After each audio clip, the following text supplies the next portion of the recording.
Eu só quero dedicar esse meu voto não a essa moção ao senhor Vilmar Rosa, que eu não sei se ele é de direita, se ele é de esquerda, se ele vota num partido ou em qual partido ele vota, mas eu sei que ele esteve aqui numa apresentação da Assembleia, que a Assembleia trouxe as mulheres arrancadas de nós, junto com a prefeitura, e nós fizemos uma exposição, porque ele é o pai da Kelly Rodrigues da Rosa, que foi assassinada pelo ex-companheiro, namorado, no dia 6 de janeiro deste ano, lá no bairro São Caetano.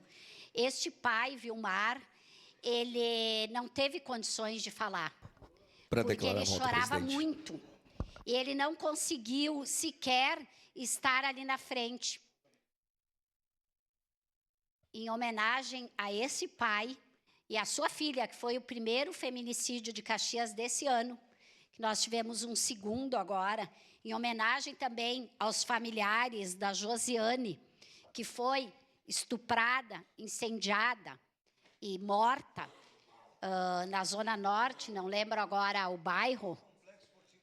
Isso, lá no Complexo Esportivo da Zona Norte. Em homenagem a essas pessoas, eu peço para mais colegas que não se manifestaram aqui, que votem não a essa moção, porque ela só estimula o enfraquecimento de uma lei que precisou a comunidade internacional.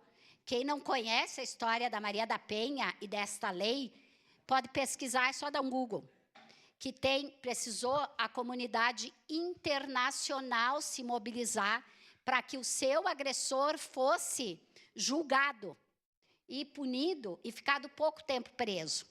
Senão, não estaria. E a Maria da Penha levou vários tiros de costa dentro de casa dormindo e não tinha essa lei de proteção. Então, em homenagem a essas mulheres, a vida de todas nós mulheres, eu peço para os meus colegas votarem não a essa moção que enfraquece a nossa luta e que fortalece a violência e o feminicídio. Obrigado, vereadora Rosa Frigerio. Com a palavra, a vereadora Aldonei Machado.